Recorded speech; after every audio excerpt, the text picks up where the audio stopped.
आज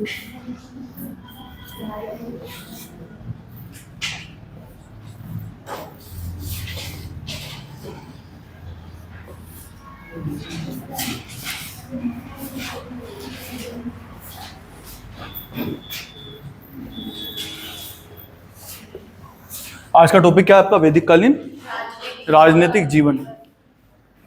तूने स्टार्ट कर दिया इसको? क्या टॉपिक है? वैदिक कालीन राजनीतिक जीवन। मतलब अपन को ये जानना है कुल मिला के कि वैदिक काल के लोग किन भागों में विभाजित थे राजनीतिक तौर पे। आज के समाज की अगर अपन बात करें तो आप लोग कैसे विभाजित हो?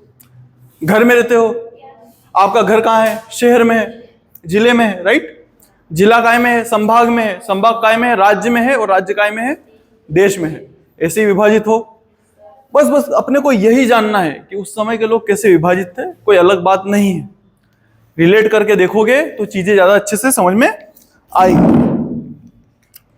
सबसे जो छोटी इकाई है वो क्या है? कुल।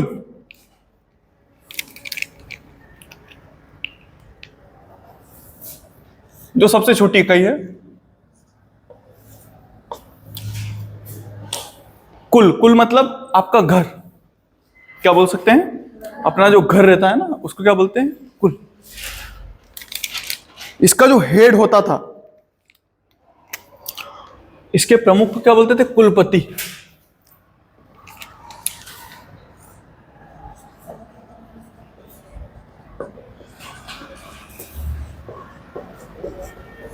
कुलपति, या इसको आप घर भी लिख सकते हैं आप। पर आपके घर और इनके घर में थोड़ा सा अंतर है। आपके घर में ज्यादा से ज्यादा 2 पीढ़ी रहती है, ज्यादा से ज्यादा 3 मान लो, राइट? मतलब आपके दादाजी, आपके पापा और आप, 3 पीढ़ियां। पर इस समय 4-4 पीढ़ियां, 5-5 पीढ़ियां साथ में रहा करती थी। इसके अलावा भी मम्मी के पक्ष से भी लोग रहते थे, पापा के पक्ष से भी एक ही घर में लोग रहा करते थे। तो अंतर को समझना। ये जो घर है वो छोटा मोटा घर नहीं, बहुत बड़ा घर है। इसमें कई सारे लोग साथ में रहते हैं ना। घर, ये कुल है।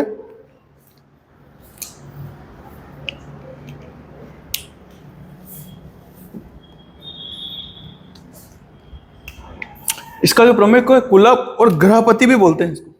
एक को नाम क्या इसका? गृहपति।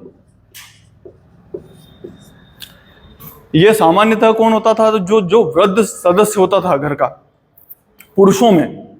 ऐसा नहीं कि अगर कोई महिला वृद्ध है तो वो घर की हेड बन जाएगी, नहीं। ये कौन होता था? पुरुष ही होता था।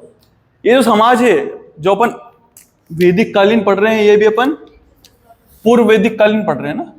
जो मैं आपको राजनीतिक व्यवस्था बता रहा हूं वो भी पूर्व वैदिक कालीन बता रहा हूं।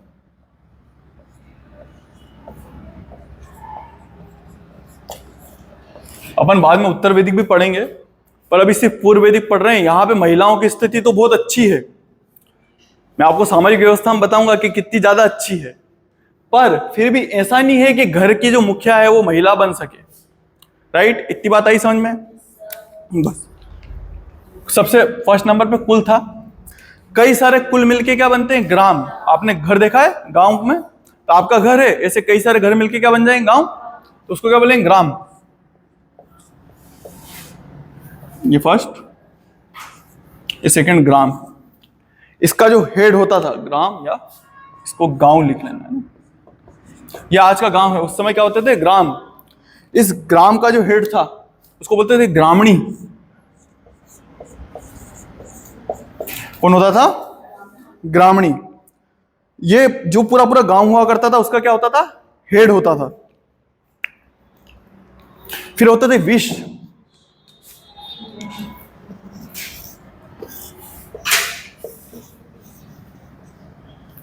ये विश कई गांवों का समूह था। मतलब जैसे ऐसे मान लो कि तहसील जैसा मान सकते हैं। क्या मान सकते हैं?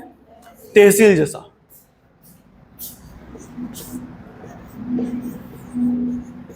पर आज की तहसील में बहुत सारे गांव रहते हैं। इस समय तहसील में बहुत कम गांव हुआ करते थे। मतलब ऐसा मानो कि जो पंचायत रहती है उसमें कई सारे गांव रहते हैं, है ना। बहुत सी पंचायतों में 3, 4, 5 तक गांव रहते हैं।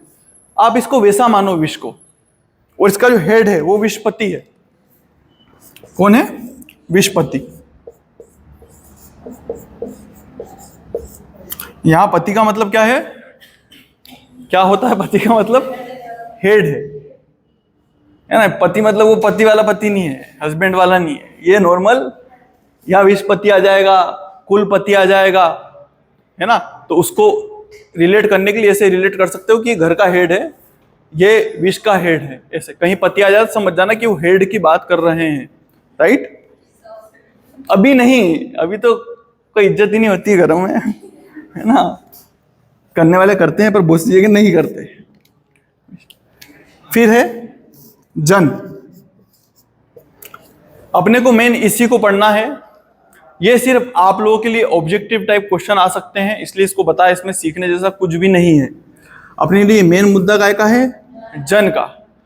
जन कई सारे गांवों का समूह था। शुरुआत में वैदिक काल में जो जन शब्द है उसका प्रयोग काय के लिए हुआ था? तो चलते फिरते गांव के लिए हुआ था। मैं आप लोगों को बता रहा हूं कि जो वैदिक लोग हैं वो क्या है? वो एक जगह टिकने वाले लोग नहीं हैं। उनका मेन पेशा क्या है? तो वो लोग जानवरों को पालते हैं, और जो लोग जानवरों को पालते हैं वो एक जगह ज्यादातर नहीं टिका करते हैं। आप लोगों ने भी देखा होगा, तो अपने यहाँ पे बहुत सारे भेड़ों को लेके आए थे मारवाड़ से लोग, भेड़ को और ऊंटों को। वो एक जगह टिकते हैं क्या? नहीं टिकते हैं, क्योंकि एक जगह जैसे ही फसल खत्म होती है या चारा खत्म होता है उनको दूसरी जगह जाना पड़ता है। इनकी स्थिति भी ऐसी है। तो प्रारंभ में जन का अर्थ क्या होता था? तो चलते फिरते गांव की तरह होता था। ये क्या था प्रारंभ में अर्थ?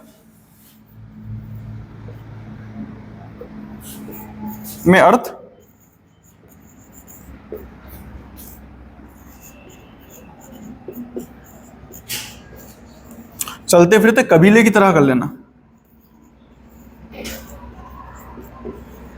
चलता फिरता कबीला था इसका प्रारंभ में अर्थ। आप उत्तर वैदिक काल में देखोगे जन से क्या हो जाएंगे? जनपद बन जाएंगे। जनपद क्यों बन जाएंगे? कि धीरे धीरे लोग विस्तार करेंगे। अभी इन लोगों के लिए मुख्य पेशा क्या है? तो वो है जानवरों को पालना।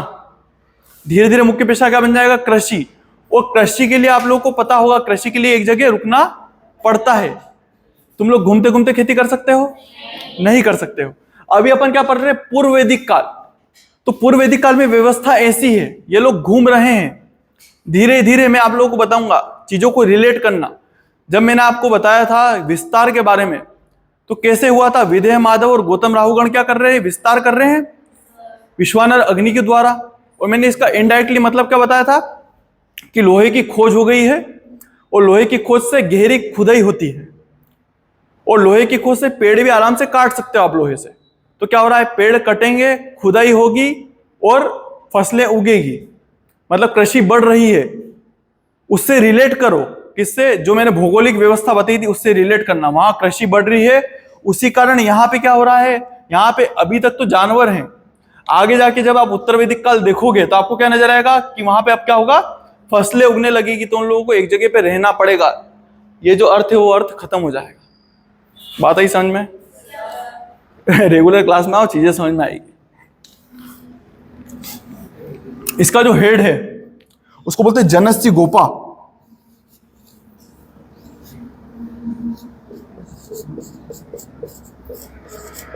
इसका एक और नाम है गोपति।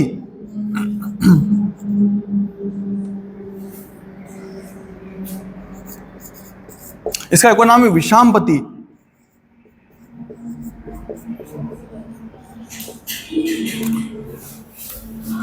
ये राजा नहीं है। ये जो जन का हेड है वो राजा नहीं है।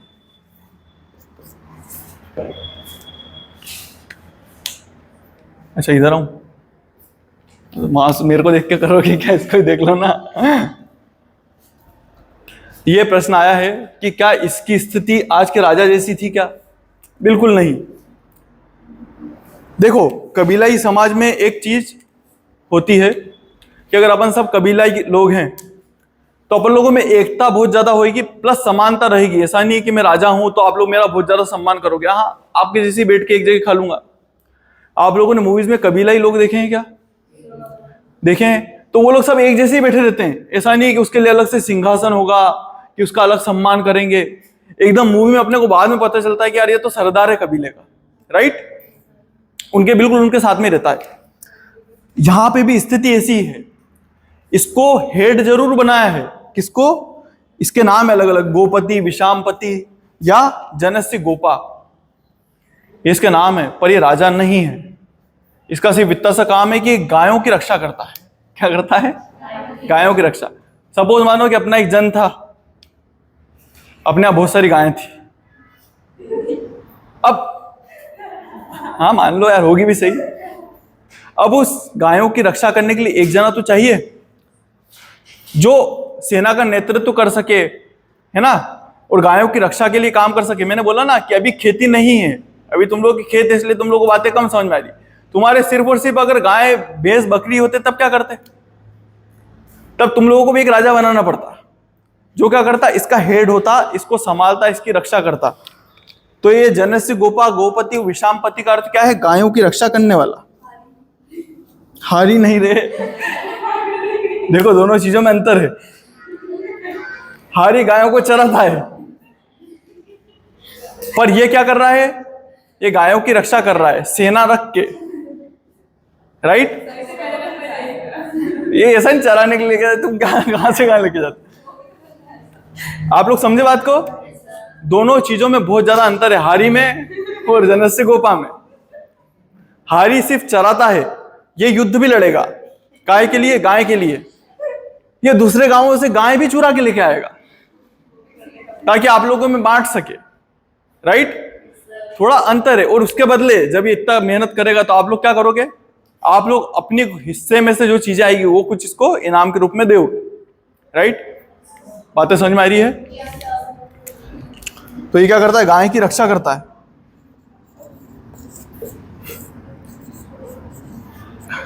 तुम लोग इसीलिए हंस रहे थे ना कि हारी के बारे में बता रहे। ये कबीले का मुखिया है पर राजा नहीं है ना। ये रक्षा करता है प्लस कबीले का मुखिया है।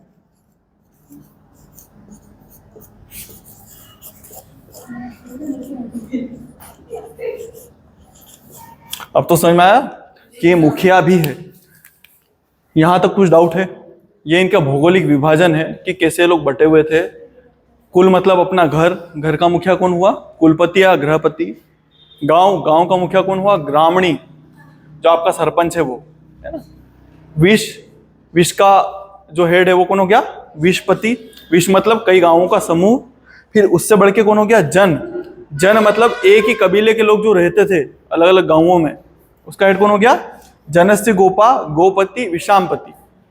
मैं आप लोगों को बार बार इसमें अंतर इसलिए बता रहा हूं कि बेटा जब आप उत्तर वैदिक काल पढ़ोगे तो आप लोगों के दिमाग में होना चाहिए कि इसमें और आगे आने वाले राजा में क्या अंतर है। ये भूमि का मालिक नहीं है, ये सिर्फ और सिर्फ कबीले का मुखिया है। आप इसका सम्मान जरूर करते हो, पर ऐसा नहीं है कि आपकी जो भूमि है अपने उस पर मालिकाना हक जता दे कि यार मैं तो राजा हूं, सारी भूमि मेरी। ऐसा नहीं है। उत्तर वैदिक काल में ऐसा होगा, कभी अंतर लिखने में आएगा तो आपको ये लिखना पड़ेगा कि ये क्या है? ये सिर्फ कबीले का मुखिया है प्लस गायों की रक्षा करता है। उत्तर वैदिक काल वाला भूमि का भी मुखिया होगा। जितनी भूमि होगी उसका शासन कौन करेगा? ये राजा करेगा, राइट। अंतर समझ में आया? आगे बढ़े बेटा। इसकी हेल्प के लिए कुछ जने हैं, इसकी सहायता के लिए कुछ जने हैं, वो देख लेते हैं। मतलब अकेला आदमी क्या क्या करेगा, है ना। तो इसकी हेल्प के लिए भी कुछ जने हैं। उनमें पहला नाम है पुरोहित।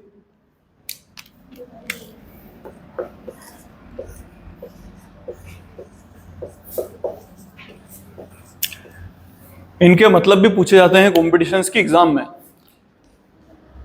पुरोहित का मतलब होता है जो मुख्य पुजारी होता है। इसका काम मेन पुजारी के रूप में, और पुजारी का उस टाइम क्या काम था? तो भगवान से मांगना, पूजा करना नहीं, अपने जैसे पूजा नहीं। अपने देखो अंतर को समझो। अभी के अगर मैं पुजारी की बात करता हूं तो आपके दिमाग में क्या आता है कि एक व्यक्ति है जिसके सामने मूर्ति है और वो ऐसे करके थाली हिला रहा है, घुमा रहा है, और भगवान की पूजा कर रहा है, राइट? यहां ऐसा नहीं है, यहां मूर्ति थी ही नहीं।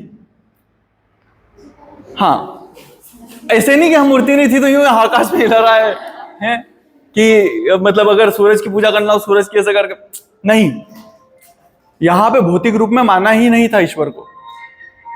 यहां पे क्या करते थे कि यहां पे यज्ञ होते थे, सिर्फ और सिर्फ क्या होते थे? यज्ञ।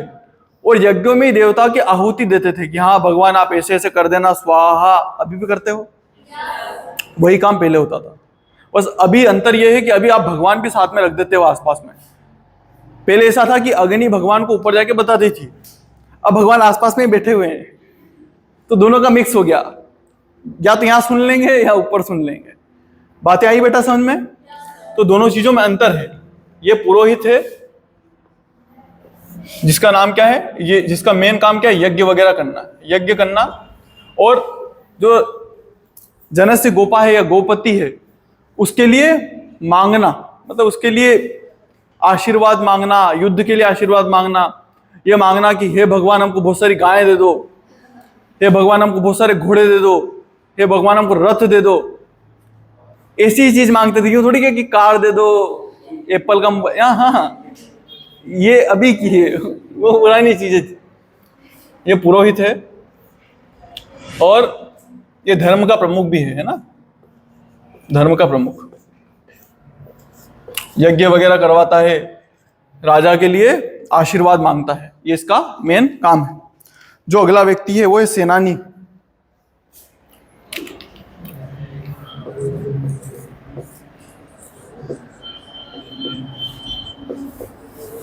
नाम से समझ में आ रहा होगा इसका क्या काम होगा? सेना प्रमुख, राइट?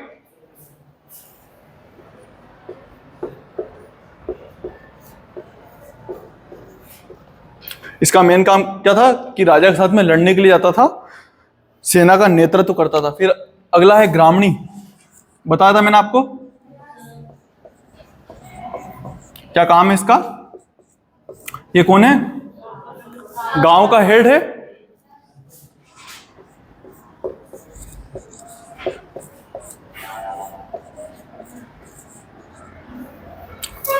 जो अगला व्यक्ति है उसका नाम है दूत।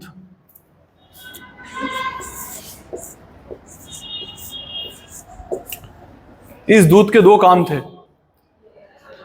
एक तो ये रथ भी चलाता था, मतलब जो सारथी थे, सारथी होता है ना, भगवान कृष्ण अर्जुन के सारथी थे। वैसे एक काम तो इसका ये है कि ये राजा का सारथी भी है, प्लस ये राजा के दूत के रूप में भी काम करता है। मतलब अगर राजा को कोई सी चिट्ठी पहुंचानी होगी तो किसके थ्रू पहुंचाएगा? इसके थ्रू। तो एक तो सारथी है, असिस्टेंट अलग होता है यार, सारथी अलग चीज है, प्लस दूत। या राजदूत कर लो तो ज्यादा अच्छे समझ में आ जाएगा, है ना?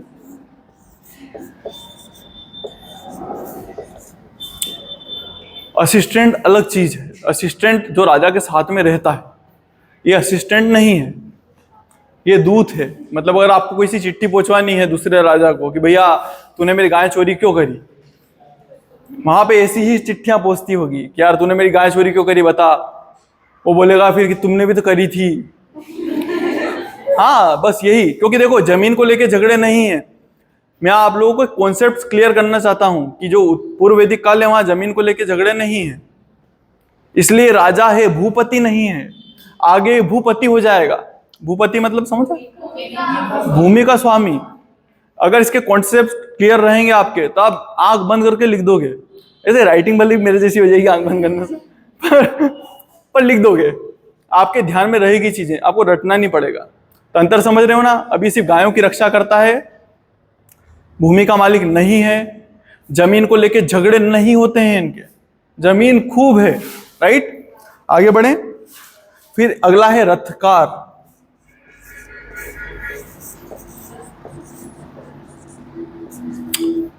रथकार का काम क्या होता है? हाँ, यहां पे रथकार का काम है रथ बनाना।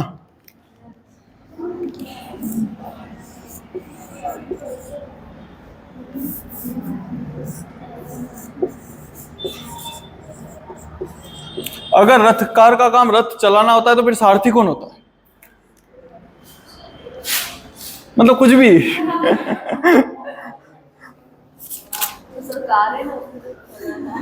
इसके अलावा भी कुछ अधिकारी हैं,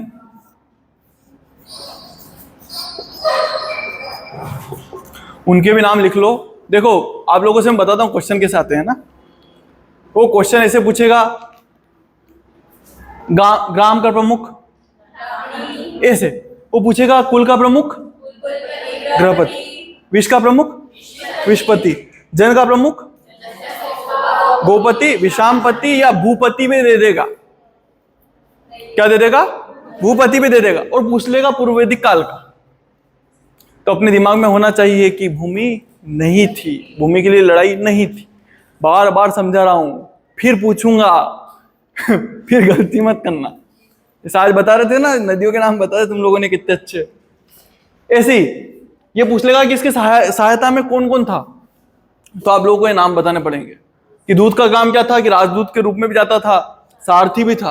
रथकार का काम क्या था? रथ बनाना। तुम लोग तो ये लिख देते कि रथकार का काम रथ चलाना था। समझ रहे?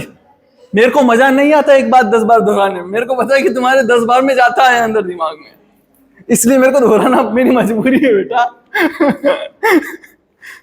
आगे बढ़े। कुछ अधिकारी हैं, पहले का नाम है पूरब।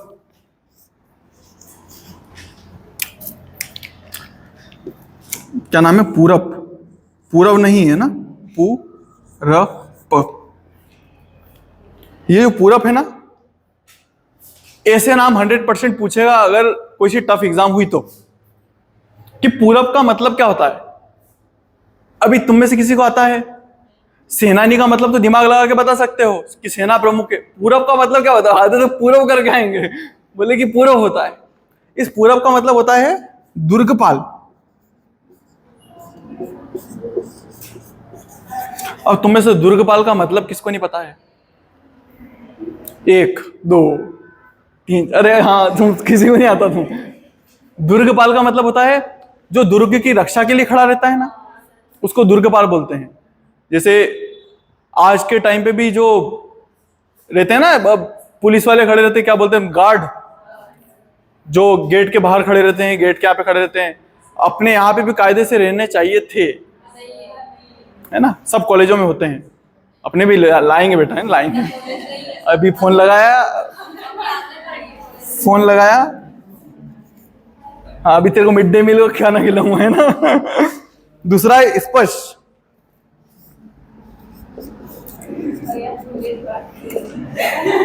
ये जो स्पर्श है वो गुप्तचर है। कौन है?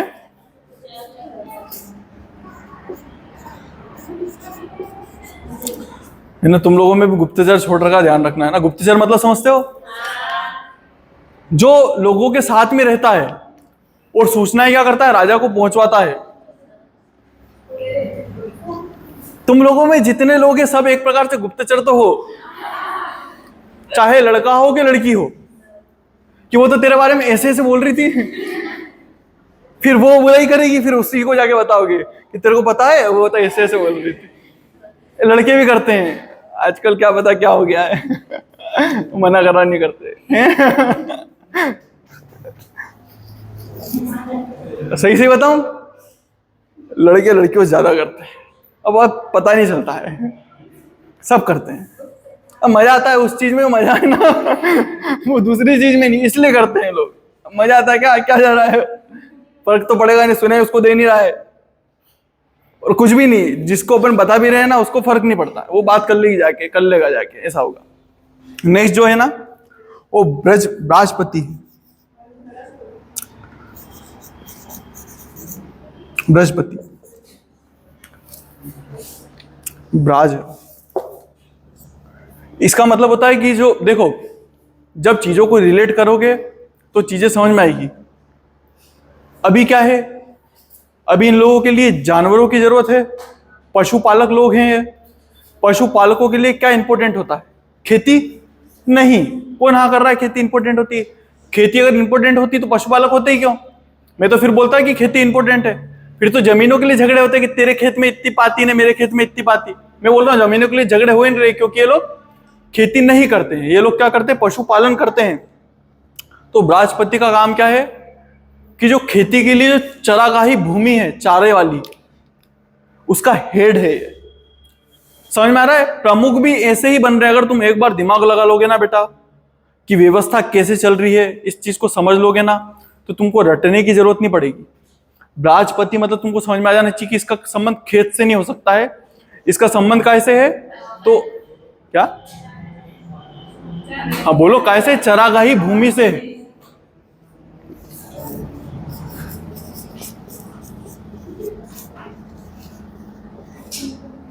कैसे है? चरागाही भूमि से, मतलब जहां पे जानवर चर सकें।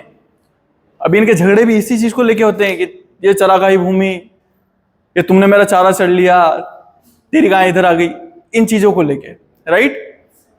जमीन, हथियार थे बिल्कुल। आर्यों ने शुरू से हथियार रखे हैं। आर्यों ने ना, हथियार का मतलब सिर्फ ऐसा ही नहीं है कि रक्षा वाले भी, उन्होंने मारने वाले भी हथियार रखे हैं। पर जो सिंधु घाटी के लोग हैं उन्होंने मारने वाले हथियार नहीं रखे हैं। थोड़ा सा दोनों में अंतर है, तो अंतर जानना चाहिए। फिर एक और है उग्र, यहाँ बहुत जगह है। उग्र कौन होता था? पुलिस वाला।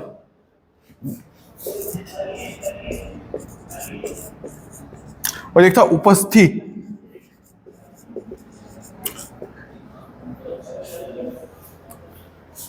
जो आपने नाम लिया था कि असिस्टेंट, तो असिस्टेंट का मतलब क्या होता है? उपस्थि होता है। असिस्टेंट मतलब एक पर्सनल सेक्रेटरी बोल सकते हैं उसको, जो इसकी पर्सनल जरूरतों को पूरा करता था, पर्सनल काम करवाता था इससे, है ना?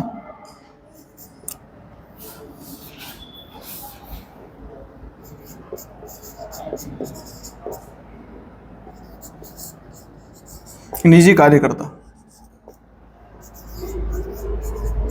जैसे पानी मंगवाना हो, राजा के लिए खाना मंगवाना हो, तो ऐसे काम कौन करता था? उपस्थित करता था, हमेशा उपस्थित रहता था। हर किसी से भी नहीं करवा सकता राजा, जहर मिला दे तो। हाँ, गाय चोरी करने के लिए, जमीन का तो कुछ है नहीं लफड़ा, गाय भैंसों का ही है। चीजों को समझोगे तो रटने की जरूरत नहीं पड़ेगी। जब मैं बोल रहा हूं आप लोगों को बार बार कि इन लोगों के लिए भूमि का महत्व नहीं है, है ना? पूर्व वैदिक काल में गाय का महत्व है, तो जो जानवर हैं, पशु हैं, उनका महत्व है। तो इन लोगों के लिए गाय का भी बहुत ज्यादा महत्व रहेगा, राइट? तो ये जब भगवान से प्रार्थनाएं भी करेंगे तो ऐसी ही करेंगे कि हमको गाय दे दो, घोड़े दे दो, है ना? ऐसी प्रार्थनाएं नहीं करेंगे कि हमको जमीन दे दो, इतनी जमीन का मालिक बना दो। और देखते हैं ना, जो राजा था, मतलब गोपति, मैं जब गोपति बोलूंगा तो आप लोग समझ जाओगे ना राजा, पर राजा और गोपति में थोड़ा सा अंतर है, इस चीज को भी समझ जाना। गोपति हेड है पूरे जन का। तो जो गोपति था वो ऐसा नहीं है कि अपने मन से कुछ भी कर ले, मर्जी का मालिक नहीं है वो, उसके ऊपर कुछ चीजों का नियंत्रण भी है। सपोज मानो कि मैं गोपति हूं, कौन हूं? ढंग से बोलो, मानो, हाँ मन से मानो। ऐसे थे यार, कैसे बन जाएगा हमारे रहते हुए? सेनानी बनाऊंगा बेटा, हाँ करते है ना, ठीक है, अच्छे पद दूंगा तुम लोगों को। जो मना कर रहा ना उसको फिर देखेंगे बाद में। तो मैं कौन हूं? गोपति हूं, राइट? अब देखो, मैंने आप लोगों को बता दिया कि मेरी हेल्प के लिए कौन कौन लोग चाहिए, पर इसके अलावा भी कुछ चीजें हैं बेटा। इसके अलावा ऐसा नहीं है कि मैं जो चाहे वो कर सकूं, मेरी जो इच्छा वो कर लिया, मैंने जिसको चाहे सजा दे दी, ऐसा उस समय पॉसिबल नहीं है। क्योंकि मैंने आप लोगों को बताया कबीलाई समाज है, कबीलाई समाज में एकता से काम होता है, अपने हिसाब से काम आप नहीं कर सकते हो। तो उसके लिए कुछ सभाएं बनी हुई थी,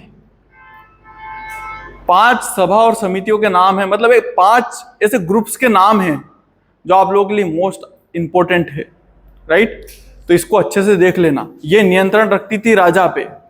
ऐसा नहीं कि राजा अपने हिसाब से कुछ कर ले। सपोज मानो कि हम लोग सब छोरे गए और गाय चुरा के लेके आए, तो मेरी इच्छा, मैं तुम लोगों को बांटू ही नहीं, फिर तुम लोग क्या कर लोगे? बांटना भी तो पड़ता है। लूट का माल, उसको लोमन नहीं बोलते हैं, लूट के माल को। तो आपस में बंटता था, मैंने मना कर दिया, मैं तो नहीं दे रहा। अब विद्रोह तुम कर नहीं सकते हो, सेना मेरी है। कुछ बोलने वाली थी क्या तू? है क्या अकेले वो अकेले पीछे खड़े हुए, पांच बैठे हुए पीछे?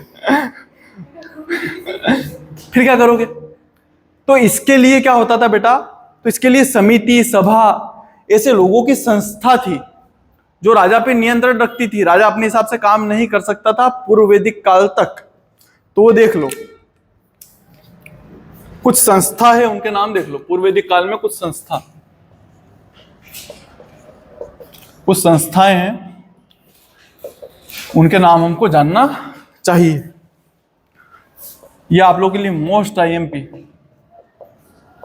आप किसी भी एग्जाम की तैयारी करो, हो सकता है कि आपकी जो फर्स्ट ईयर की एग्जाम है ना, उसी में पूछ ले। क्या पूछेंगे वो? कि सभा का मतलब क्या होता है। पहला क्या है? सभा।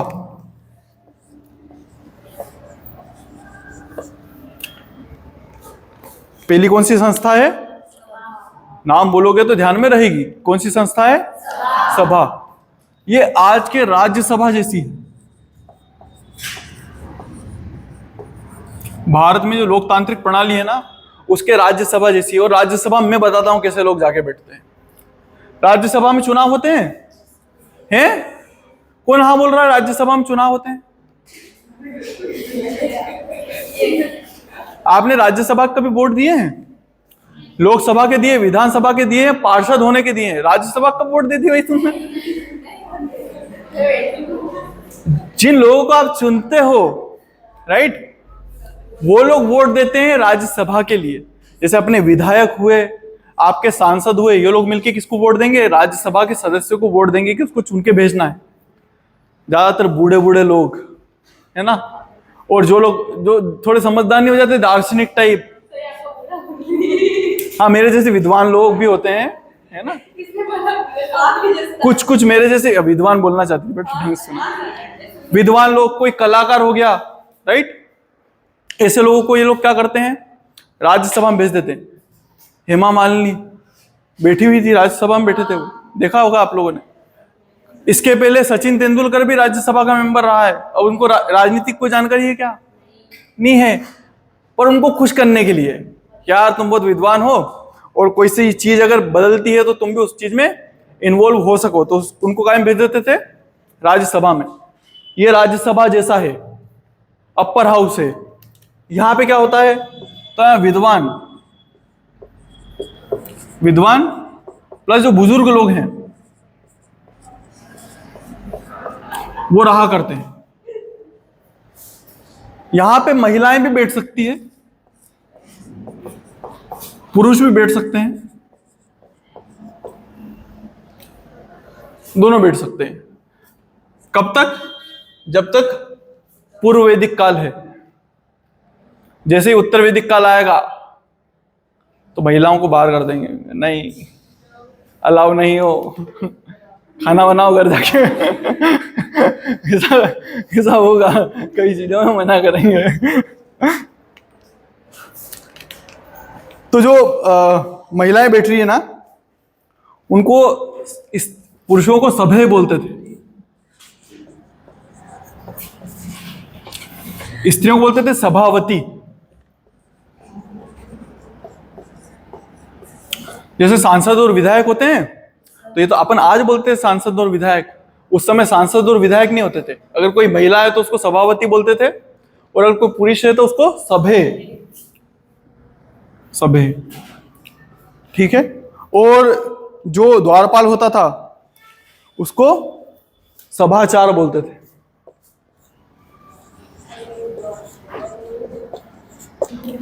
हाँ तू डांस कर ले। सभाचार।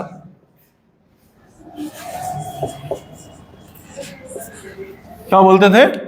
सभाचार बोलते थे।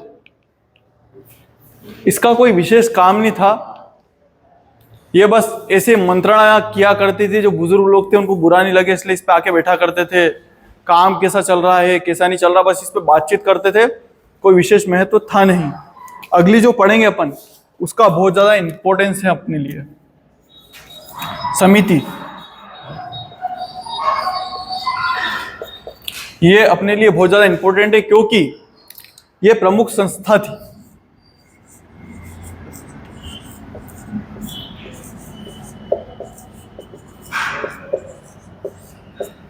प्रमुख संस्था थी।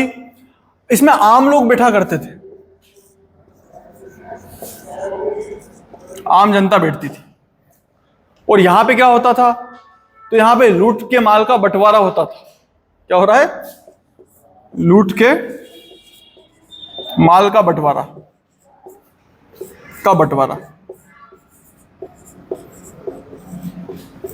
क्या हो रहा है? लूट के माल का बंटवारा हो रहा है। तो इंपॉर्टेंट तो हुई है, राइट। मैंने बता रहा हूं आप लोगों को कि वहां पे उस समय लूट का माल बहुत ज्यादा जरूरी था, इंपॉर्टेंट था, उनके रहने का साधन था, वो इंपॉर्टेंट है ये। तो ये किस संस्था में बांटते हैं? तो समिति में बांटा करते हैं लूट के माल को। इस जो लूट का माल है उसको पहले क्या बोलते थे? लोमन्य बोलते थे। इसको क्या बोलते थे? लोमन्य। तो आप लोगों से ऐसे क्वेश्चंस आएंगे कि वैदिक काल में लूट के माल के बंटवारे के लिए किस संस्था का उपयोग होता था, तो आप लोग क्या बताओगे? समिति का। आम जनता, ये तो सबसे मोस्ट टाइम पे क्वेश्चन है कि आम जनता किसमें भाग लिया करती थी, तो सभा में कि समिति में? समिति में। जो विशेष लोग थे वो कहाँ में भाग लिया करते थे? सभा में। इतनी चीज आई समझ में? कोई डाउट है क्या बेटा? ये क्वेश्चन आता है, पहले भी आता था, आगे भी आएगा, तो इसको अच्छे से याद कर लेना। और कुछ संस्था है, एक विदत है,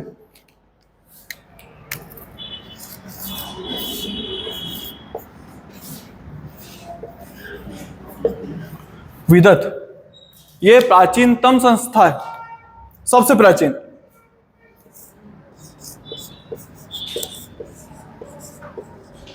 प्राचीनतम संस्था है।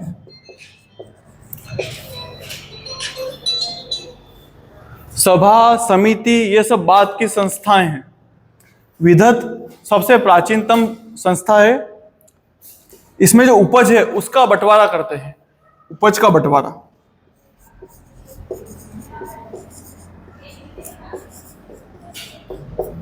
उपज मतलब अगर कुछ बोया हो तो उसका बंटवारा कहां करेंगे? विदत में। समझ में आ रहा है? पक्का? आवाज नहीं मेरे को आ रहा है कि नहीं आ रहा? आ रहा है ना? थोड़ा एक्टिव रहा करो, ऐसे ढीले पड़े हो कि क्या करें। तुम जितना ऐसे हो जाते हो फिर मेरे को लगता है किनको पढ़ा रहा हूं मैं।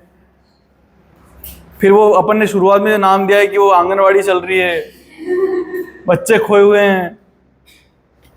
और इसके अलावा दो और संस्था है, एक गण और एक परिषद। गण और परिषद, इसकी जानकारी ना मुझे है ना किसी और को है। हाँ, ऐसा कहते हैं कि शायद ये विद्वानों की कुछ रहा होगा, मतलब जो आर्टिस्ट लोग हैं, जो कलाकार हैं, उनका कुछ रहा होगा। क्या उनकी संस्था होगी, कलाकार लोग साथ में मिलकर नाच वाच करते होंगे, तो उन्होंने कम्युनिटी बना ली होगी। पर पक्का नहीं पता, पक्का कुछ नहीं कह सकते कि इन दोनों का मतलब क्या होता था। लिखने में लिख सकते हो कि ये किनकी है, तो कलाकारों की संस्था है, कलाकार लोग रहते हैं। पर कंफर्म नहीं है कि सिर्फ कलाकारों का ही था या किसी और का था, राइट। यहां तक समझ में आया? कोई डाउट है? अब अपन उत्तर वैदिक काल देखते हैं।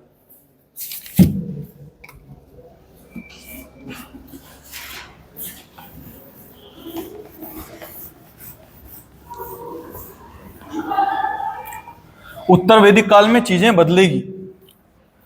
धीरे धीरे क्या होगा, जो राजा है वो क्या हो जाएगा? भूपति हो जाएगा, भूमि पे शासन करेगा और खुद को उस भूमि का स्वामी बताएगा। और राजा का फिर काम क्या रहेगा? भूमि पे कब्जा करना, है ना, भूमि को जीतना। उत्तर वैदिक काल।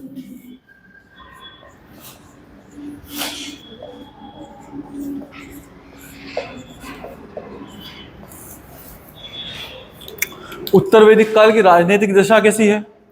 तो एक और चीज ऐड कर लो। अब क्या हो गया है? जन प्लस जन क्या हो गए? जनपद हो गए।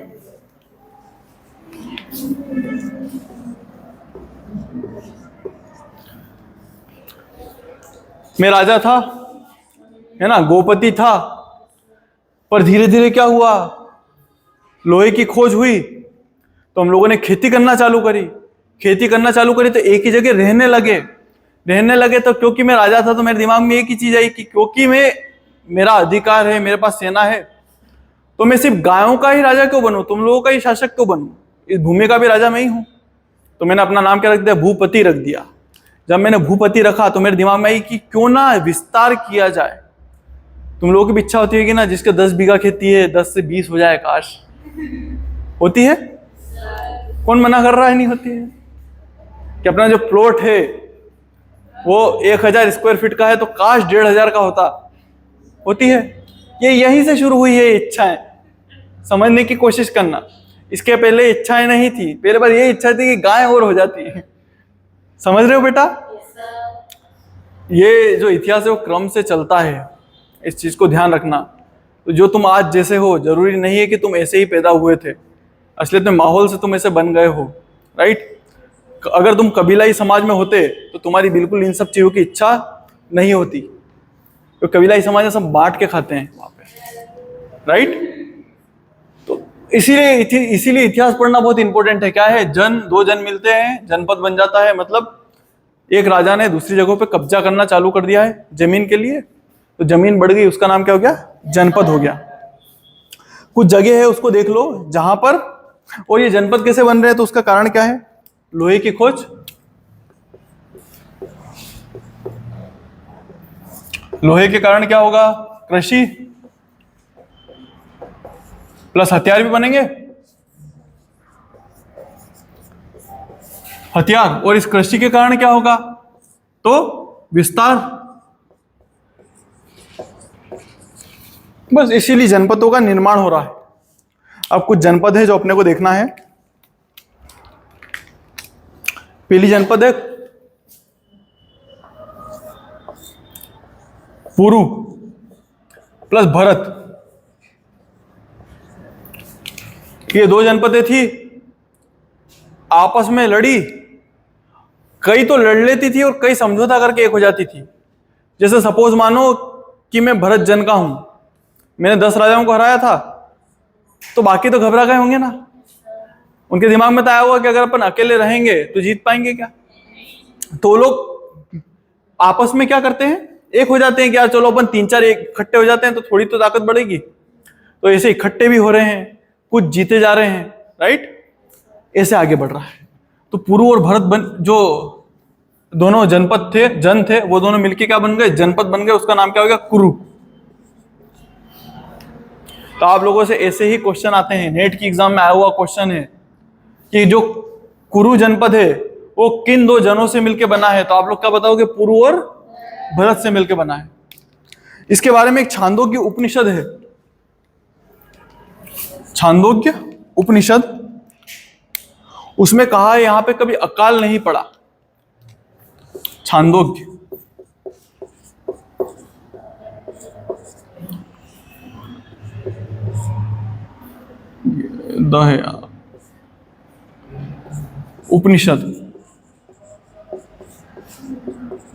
उपनिषद में क्या है, यहां पे कभी अकाल नहीं पड़ा।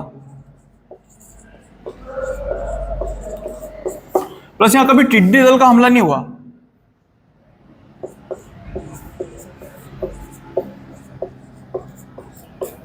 ना तो अकाल पड़ा और ना ही कभी टिड्डी दल का हमला हुआ। टिड्डी दल मतलब समझते हो सब, वो आ जाते छोटे छोटे पतंगे सरीके।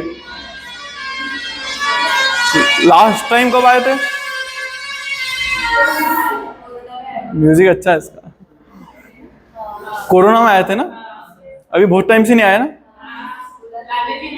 बुलाने नहीं क्या, मेरे को सही लगता था वो बहुत खतरनाक झुंड होता था यार।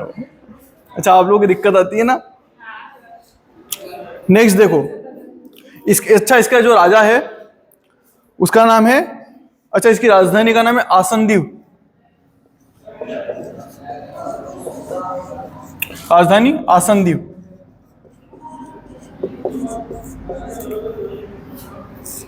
और इसका जो राजा है उसका नाम है प्रांतिक प्रतिप्रिय।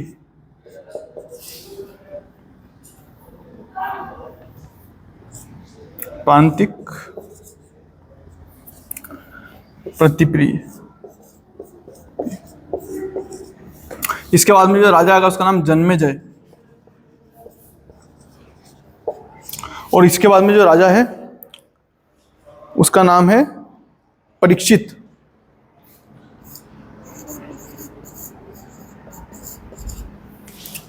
नाम सुना परीक्षित का? कौन है? राजा परीक्षित, हाँ वही राजा परीक्षित। हाँ, ये ना मरने के बाद में वापस जिंदा हो जाते हैं, इसलिए इनको स्वर्ग लोक का स्वामी बोलते हैं। स्वर्ग लोक या मृत्यु लोक का स्वामी बोल दो, मृत्यु लोक का स्वामी।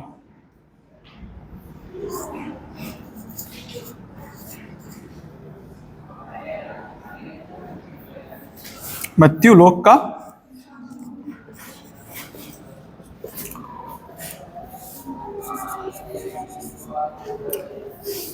फिर एक शासक आएगा निचक्षु।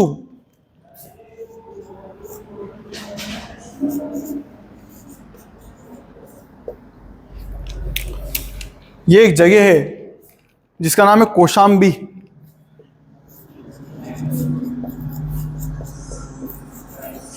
इसको राजधानी बनाएगा।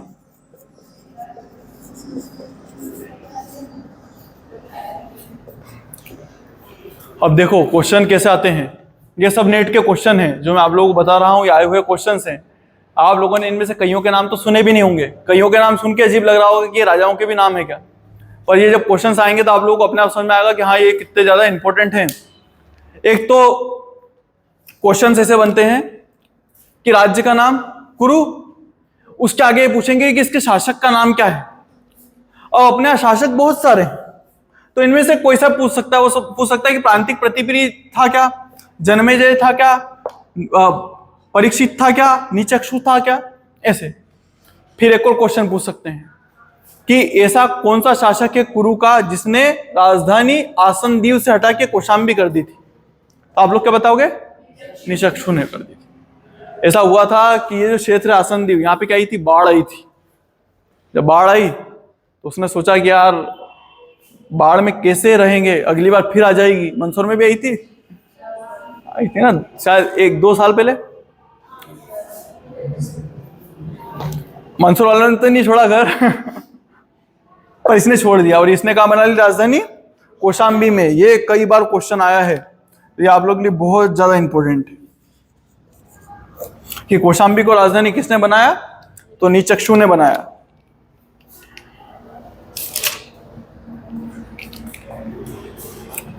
फिर एक जन है कीवी।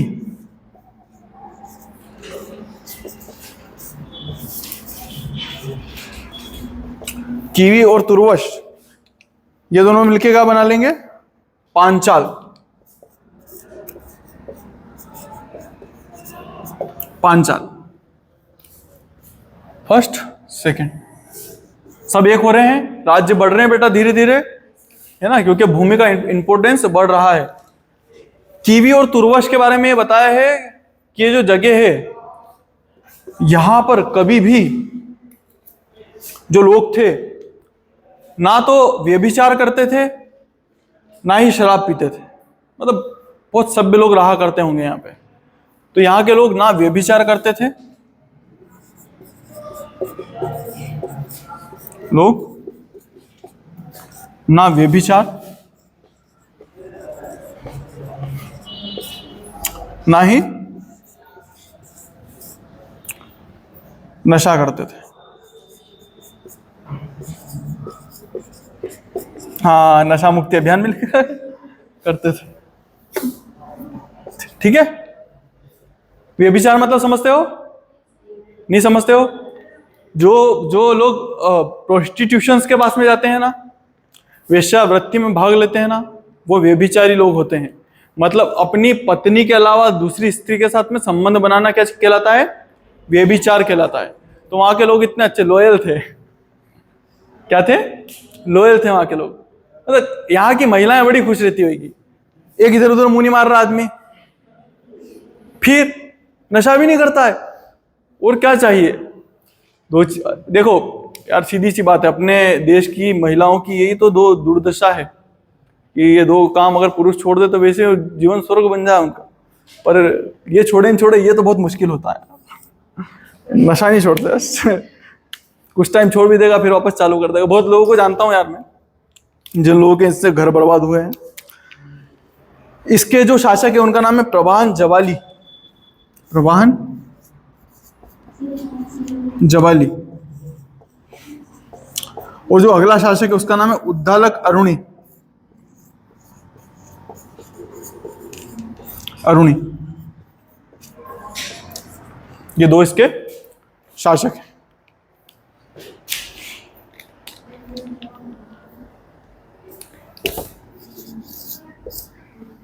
अगला है शिवी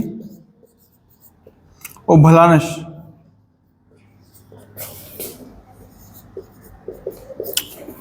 इसका जो शासक है, ये दोनों मिलके क्या बन जाएंगे? केकई। ये जन है शिवी, एक जन है भलानश। ये दोनों जन मिलके कौन से जनपद बन गए? केकई जनपद बन गए। और यहां के जो शासक है उसका नाम है अश्वपति।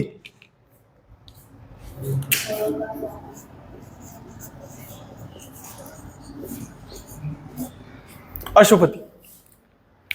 अब मैं जो आप लोगों को लिखा रहा हूं, जब आप ओल्ड क्वेश्चंस देखोगे कॉम्पिटिशन्स के एग्जाम के, तो आप लोगों को पता चलेगा इतने क्वेश्चंस आए हैं, इनमें से यही क्वेश्चंस आते हैं।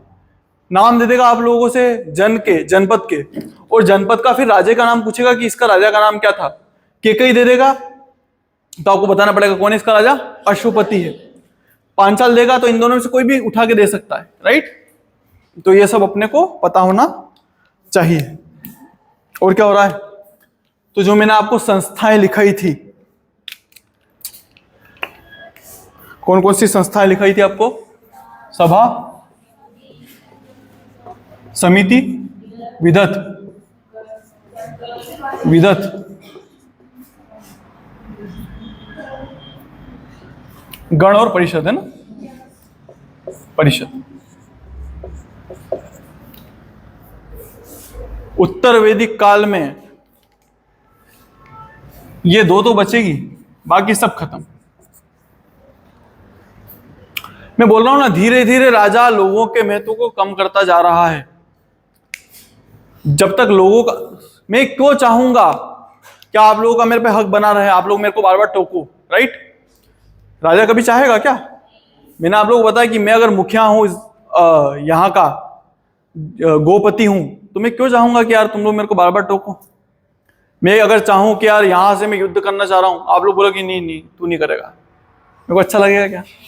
तो मैं धीरे धीरे आप लोगों का महत्व को खत्म कर रहा हूं। देखो, मैं ये भी महत्व खत्म कर रहा हूं कि इसका महत्व कम हो गया, बहुत कम। जहां जनता बैठती थी वो महत्व बहुत कम रह गया, इसका महत्व बढ़ा। क्यों बढ़ा? क्योंकि ये तो मैं नियुक्त कर रहा हूं ना।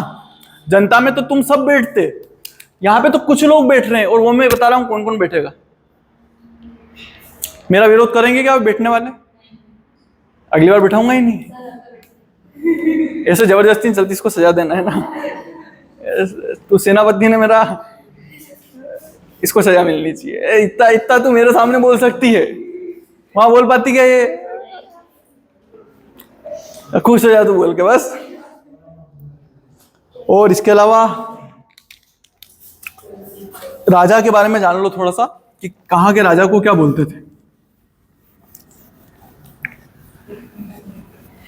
बस थोड़ा सा और टॉपिक है, तुम लोगों की बसें भी आ गई होगी।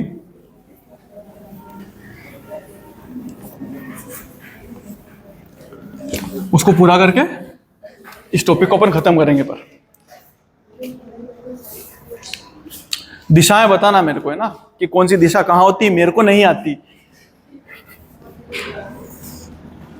4 दिशाएं होती है। अब कोई नेता बन के समझ बोलना सर दिशाएं तो 10 होती है, मेरे से मत करा करो, है ना। दिशाएं कितनी होती है? 4। अपन मैप के हिसाब से बात कर रहे हैं, नहीं तो 10 होती है सही में भी। 4, 5 कोने, 4 और कोने, एक ऊपर और एक नीचे, कितनी हो गई? 10। पर अपन कितनी मानते हैं? 4। ये कौन सी जगह? इधर क्या है? ऊपर ऊपर कौन सी दिशा रहती है? उत्तर। नीचे दक्षिण। इधर इधर वाह, चलो तुमको कुछ तो आता है, दिशाएं आती है तुम लोग। ये क्या है? केंद्र है, मध्य बिंदु है, मध्य क्षेत्र बोल सकते हैं, केंद्र बोल सकते हैं ना, केंद्रीय क्षेत्र है, मध्य क्षेत्र।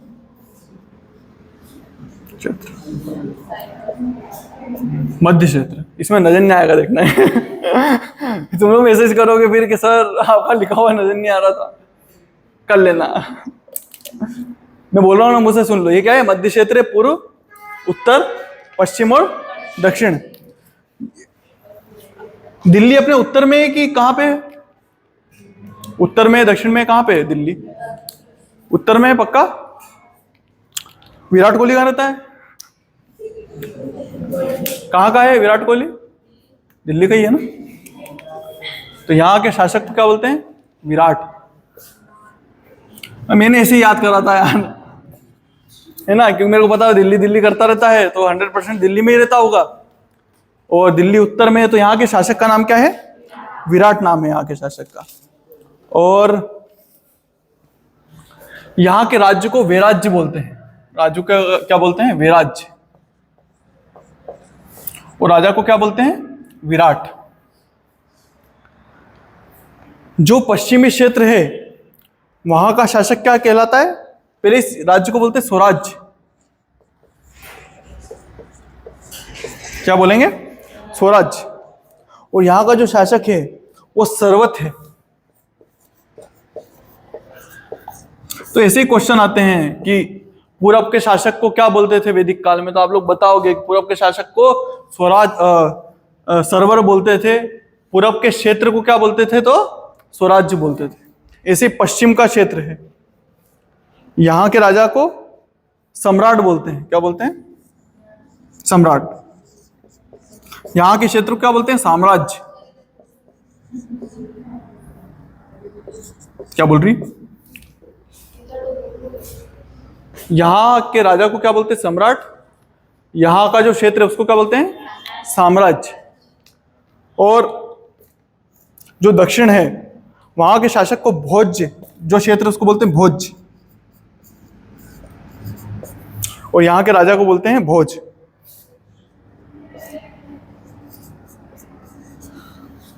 जो मध्य का क्षेत्र है उसको बोलते हैं राज्य।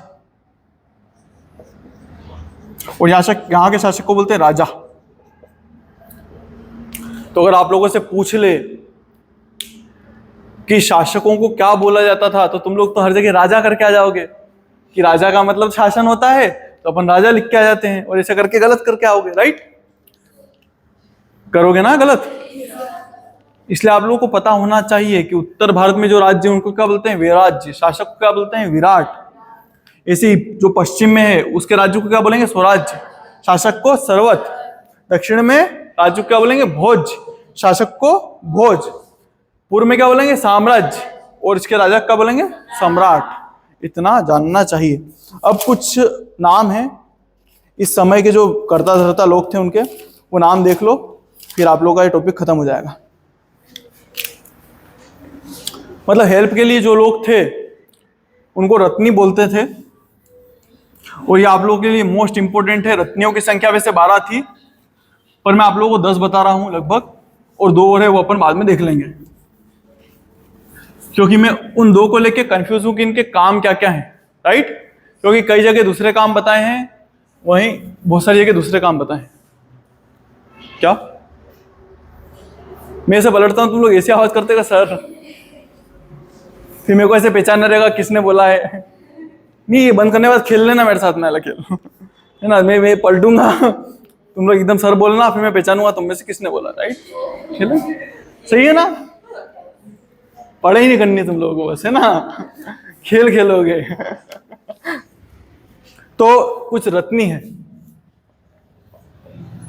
रत्नी, या इसको क्या बोलेंगे? मंत्री। नाम से ऐसा लग रहा है कि यार रत्न से रिलेटेड है, वो रत्नीन इसीलिए क्योंकि ये कान में से कुंडल वगैरह पहनते थे, रत्न वगैरह पहनते थे, अमीर लोग थे, मंत्री थे बड़े बड़े, तो इसीलिए इनका नाम क्या हो गया, रत्नीन। मतलब जो रत्नों को पहने। रत्नेश का मतलब भी तो ये होता है, रत्नीन नहीं होता भाई।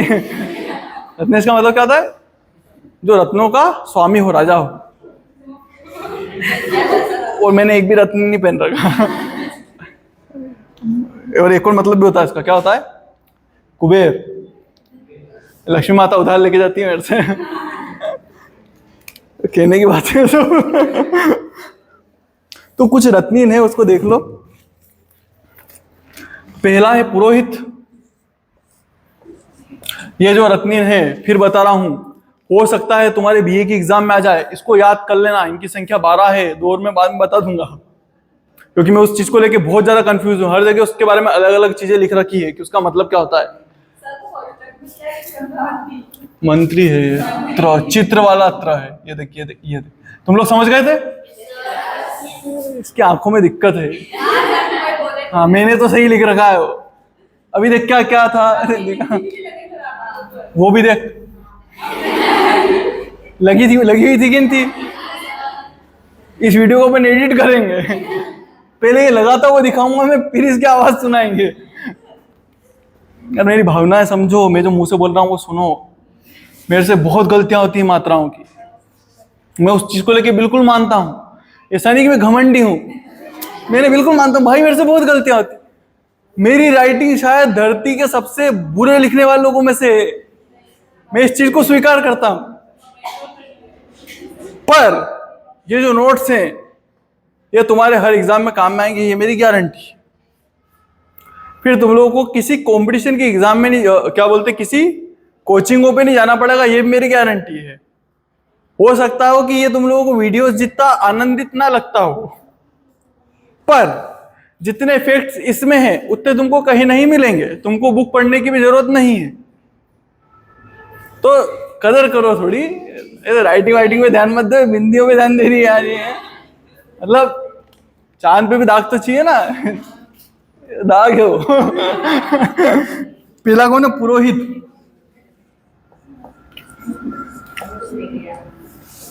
पुरोहित कौन है, जो राजा के लिए क्या करता है, यज्ञ करता है, राजा के लिए दुआएं मांगता है, आशीर्वाद मांगता है कि हे भगवान, मेरा राजा गाय चुराने के लिए जा रहा है, तो भगवान इसको बहुत सारी गाय छोड़ने देना। हे भगवान, मेरा राजा घोड़े चुराने के लिए जा रहा है, इसको बहुत सारे घोड़े चुराने देना।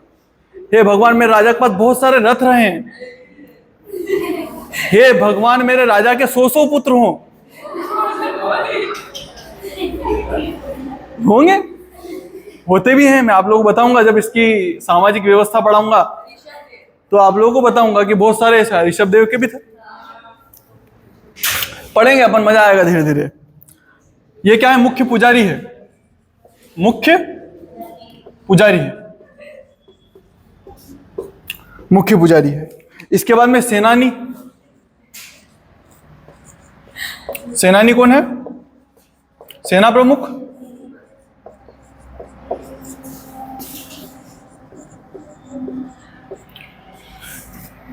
ये नाम सुन के मेरे को बड़ा अच्छा लगता है, महिषी।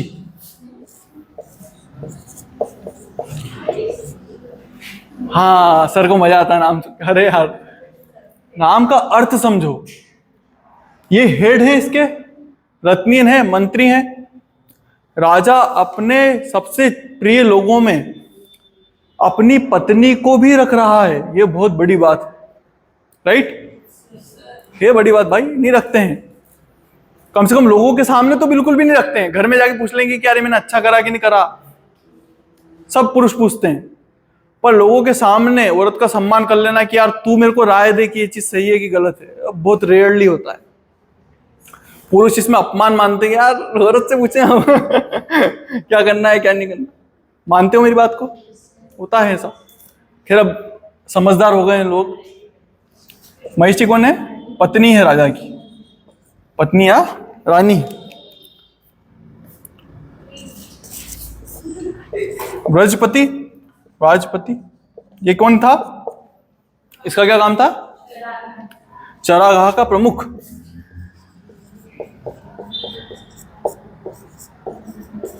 ये सब उत्तर वैदिक काल में लिखना है तुम लोगों को, है ना। जो वैदिक राजनीति की व्यवस्था थी वो पूर्व वैदिक कालीन पढ़ चुके हैं अपन, उत्तर वैदिक कालीन पढ़ रहे हैं। पहले कितने लोग थे? 5 ही लोग थे, उसके अलावा कुछ कर्मचारी थे, उनके नाम देखे थे अपन ने। यहाँ कितने? 12 लोग हैं। जो 5वां नाम है वो है ग्रामणी का।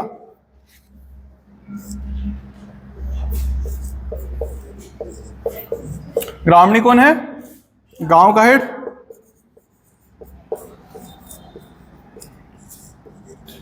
गांव का प्रमुख। फिर एक है सूत।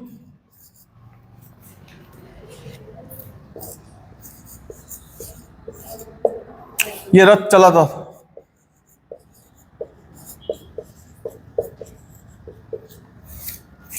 फिर अगला है कुलपति।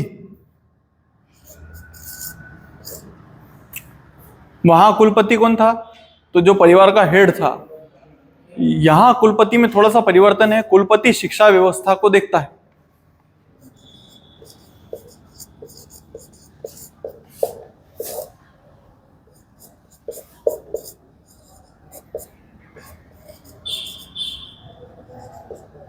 कुलपति क्या देख रहा है? शिक्षा व्यवस्था देख रहा है। फिर एक है संग्रहिता।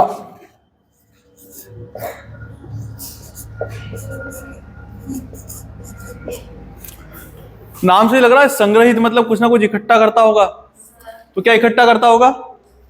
टैक्स। क्या इकट्ठा करता है? कर को इकट्ठा करता है, कर का संग्रहण करता है।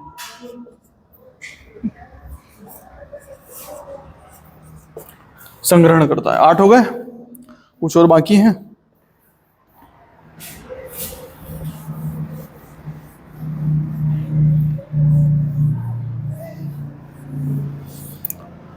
फिर अगला है भागदूत।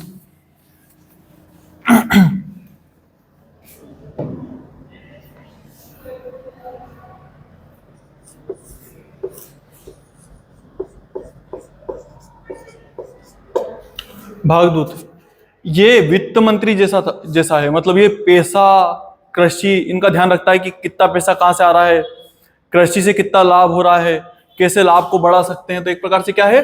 वित्त मंत्री है ये। वित्त प्लस कृषि दोनों चीज देखता है।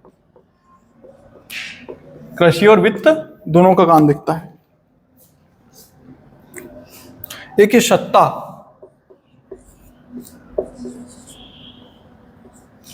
सत्ता इसका काम है, ये मंत्री भी है प्लस सलाहकार भी है राजा का।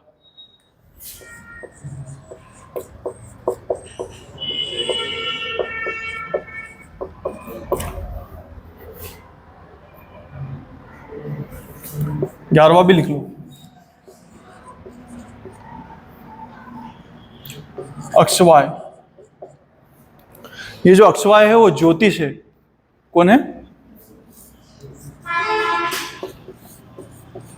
ज्योतिष प्लस गणित का ज्ञान रखता है, ज्ञाता। ठीक है, ये आप लोगों की क्या राजनीतिक व्यवस्था थी। एक बार इसको पढ़ लेना, कुछ डाउट हो तो बता देना। एक और है, मैंने आप लोगों को बताया ना, इनकी संख्या 12 है, पर फिर भी हो सकता है कि जो 2 है उनमें कंफ्यूजन है मेरे को कि इनमें से कौन सा है और उसका अर्थ क्या होता है, क्योंकि अलग अलग जगह उसके बारे में अलग अलग चीजें बता रखी है। राइट, तो अपन कोशिश करेंगे उसके बारे में जान लें, फिर नेक्स्ट वाले में मैं आप लोगों को इसके बारे में लिखा दूंगा। ठीक है, कोई डाउट है? Thank you.